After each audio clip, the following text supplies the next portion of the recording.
In last week's history video, I kind of let you hanging. We talked about how Jefferson was elected president, and I let you go at Election Day, at which point Jefferson had defeated Adams in the Electoral College and in the popular vote. And I said I'd pick it up after that, because the saga, which took place in 1800, really deserves telling.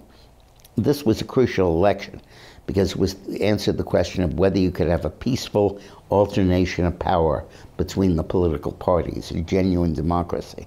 Washington laid the basis for it by voluntarily refusing a third term, and he died out of office, which was great. Had he died in office, the precedent of presidents for life would have been established. And after Jefferson defeated Adams, everybody assumed he would be sworn in.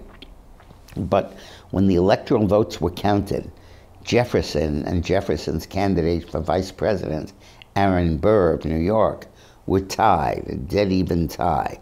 Adams finished third, and his VP candidate, Pinckney, finished fourth. But Jefferson and Burr had the exact same number of electoral votes. That's because the Republican Democratic Party, which was their party, nominated Jefferson for president and Burr for vice president. And when the electors voted, there was no provision to vote for president or vice president. They just voted for two names, and they all voted the ticket. And Burr refused to recognize it. He said that there's no reason why he should step aside for Thomas Jefferson when he got as many votes as Jefferson did. And people said, obviously, they planned on you to be vice president. And he said, baloney, I'm not stepping aside. And Burr was a horrible opportunist. And the Federalists, who controlled a lot of the Congress that had to make the decision, were delighted, and they all voted for Burr, anything to jam up the process and make the Republicans look bad. In the first vote, the way the process resolves is the House of Representatives chooses the president, and each state got one vote regardless of its size. And the first ballot showed 8 for Jefferson, 5 for Burr, and then others were wasted. And nobody got the 17 votes that they needed to be elected president. And that was the 9 votes they needed to be elected president. Jefferson was 1 short. And they had 36 other ballots over 2 days. The same result, Jefferson 8, Burr 5. And the question was, how would they resolve this?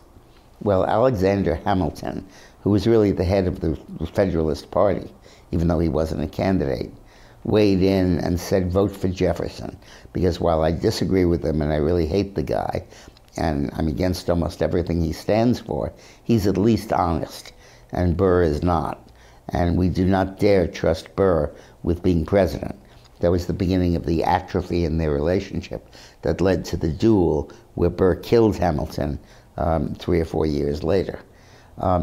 When he made that statement, there was still 8-5. 2 states switched, but others switched the other way. And the question boiled down to who would break first. And the congressman from Delaware, a guy named Bayard, B-A-Y-A-R-D, was the only congressman from Delaware. It was too small to have more than one. So he controlled his state's vote, whereas the others had to outvote the other side to control their state's vote. A lot of states couldn't vote because there were equal numbers for Jefferson and for Burr. Well, Bayard, who had been voting for Burr, switched and said he's now going to vote for Jefferson. And that broke the logjam and gave Jefferson the 9 votes. And he was elected president. Now, when he took office as president, Adams had a little surprise for him. Adams, the outgoing president, had stacked the federal judiciary with Federalists, including filling every vacancy there was, and some that were newly created by Congress, with Federalist judges, led by John Marshall, the head of the Supreme Court. And that was the next challenge Jefferson faced. But we'll deal with that in a subsequent video.